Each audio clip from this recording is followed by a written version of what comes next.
tugas. Kemarin kalian sudah dikasih materi di pertemuan pertama tentang eh, kerajinan dari limbah berbentuk bangun ruang. Kemarin sudah dijelaskan tentang analisis SWOT, yaitu strength, weakness, opportunity, dan threat, kelemahan, peluang, ancaman.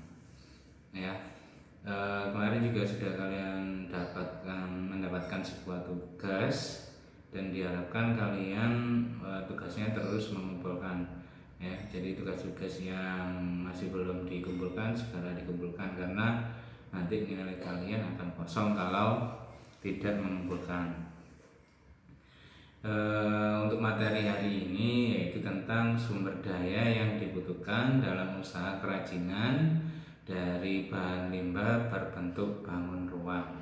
Kemarin limbah berbentuk bangun ruang itu yang memiliki volume, dimensi, atau memiliki ruang, ya, bentuknya seperti botol, terus dan lain-lain, pokoknya memiliki ruang. Nah, tentang sumber daya ini nanti berkaitan dengan 6M, yaitu man, money, material, machine, ya, method, dan market. Jadi ada tipe sumber daya atau 6M yang harus kalian ketahui di prakarya dan kewirausahaan kelas 2 ini. Man, money, material, machine, method, dan market. Semuanya ini saling berkaitan, ya, antara satu dengan yang lain. Jadi kalau tidak ada salah satu dari 6 tipe sumber daya ini, maka wirausaha tidak akan berjalan dengan maksimal.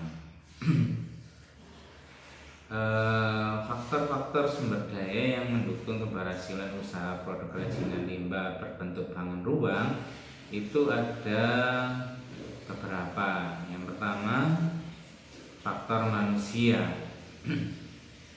Untuk faktor manusia dalam pencapaian keberhasilan usaha, karena manusia harus mempunyai ide, mempunyai gagasan, rencana usaha, manusia juga yang akan mewujudkan. Di sini dibutuhkan manusia yang beretos kerja tinggi, rajin, optimis, dan pantang menyerah. Jadi itu faktor manusianya. Jadi faktor manusianya harus optimis, kerja keras, tidak gampang menyerah, ya. Apalagi di masa-masa seperti ini, di masa-masa pandemi. Jadi harus optimis, bekerja keras, ya, menemukan ide-ide baru gimana usahanya itu bisa berjalan meskipun dalam kondisi COVID-19 seperti ini. Terus faktor yang kedua yaitu faktor keuangan. Faktor keuangan ini penunjang keberhasilan, ya, karena semuanya di sini misalkan faktor saling paling atau yang paling penting yaitu misalkan untuk kepentingan produksi membutuhkan uang, untuk menggaji karyawan, ya, untuk promosi, biaya distribusi.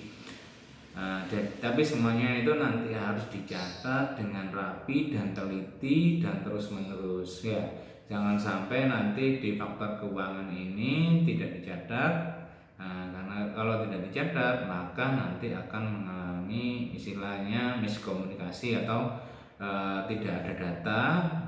Kalau ada apa-apa nanti biar enak, kalau tidak dicatat ya otomatis bisa-bisa nanti perusahaannya atau istilahnya usahanya akan ya tidak ada keuntungannya nanti, atau tidak tahu kerugiannya, keuntungannya, dan sebagainya. Selanjutnya faktor organisasi. Dari faktor organisasi ini dibutuhkan. Kenapa? Karena dengan adanya organisasi berarti seorang wirausaha dapat mempertegas hubungan mempertegas hubungan dengan para karyawan, menciptakan hubungan antar karyawan, mengetahui tugas yang akan dijalankan, mengetahui kepada siapa karyawan harus bertanggung jawab. Ini tujuannya adanya faktor organisasi. Jadi nanti bekerjanya itu sesuai dengan rule atau sesuai dengan aturan-aturan yang dibuat dalam organisasi tersebut. Selanjutnya di faktor perencanaan.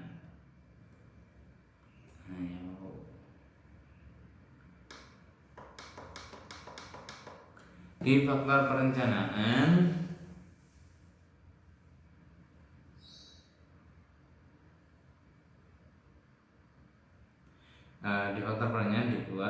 faktor perencanaan ini istilahnya merencanakan kegiatan apa yang akan dilakukan selama usaha tersebut, ya. Jadi ini nanti bisa sebagai pengawas, alat pengawas dan pengendali usaha. Ya, jadi yang pertama dimulai merencanakan produk apa yang akan dibuat, memperhitungkan jumlah dana yang diperlukan, merencanakan jumlah produk yang akan dibuat, dan yang terakhir merencanakan tempat pemasaran produk. Itu di perencanaan, ya. Terus di faktor mengatur usaha. Di faktor mengatur usaha kaitannya dengan kegiatan mengatur usaha.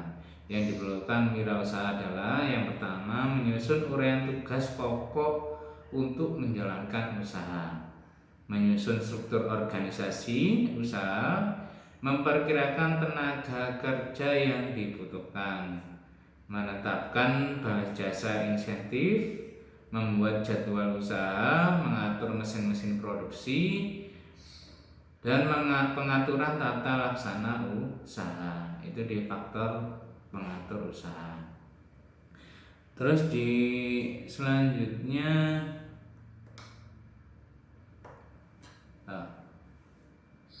penataan barang-barang, penataan administrasi usaha, pengawasan usaha dan pengendaliannya. Di faktor pemasaran produk kerajinan adalah yang pertama dengan daya serap pasar dan prospeknya, kondisi pemasaran dan prospeknya, program pemasarannya seperti apa. Jadi dilihat dulu prospek daya serap pasar dari prospek, misalkan kerajinan dari limbah berbentuk bangun ruang, kondisi pemasarannya seperti apa, dan program-program pemasarannya seperti apa. Dan yang terakhir faktor administrasi. Administrasi ini menunjang kelancaran kegiatan. Sebaiknya seorang wirausaha mempunyai catatan yang rapi mengenai kegiatan dan kejadian yang terjadi setiap harinya. Catatan tersebut dibuat secara kronologis dan kemudian didokumentasikan, ya. Nah, itu penjelasan tentang faktor-faktor sumber daya pendukung keberhasilan usaha produk kerajinan dari limbah berbentuk bangun ruang. Di sini nanti ada tugas, yaitu tugasnya mengidentifikasi dan jelaskan secara singkat sumber daya yang dibutuhkan dalam mendirikan usaha kerajinan dengan memanfaatkan bahan limbah berbentuk bangun ruang yang ada di lingkunganmu. Jadi nanti kalian sesuaikan dengan 6M ya, man, money, material, mesin, method, market, ya. Kemudian kamu bisa kerjakan di buku tugas kalian, bisa juga dibuat presentasi atau PowerPoint. Nah, nanti dikirim di link deskripsi Google Drive yang sudah disediakan untuk 11 MIPA 11 IPS 3. Demikian penjelasan tentang 6M limbah berbentuk bangun ruang. Pertemuan selanjutnya tentang perencanaan usaha limbah berbentuk bangun ruang.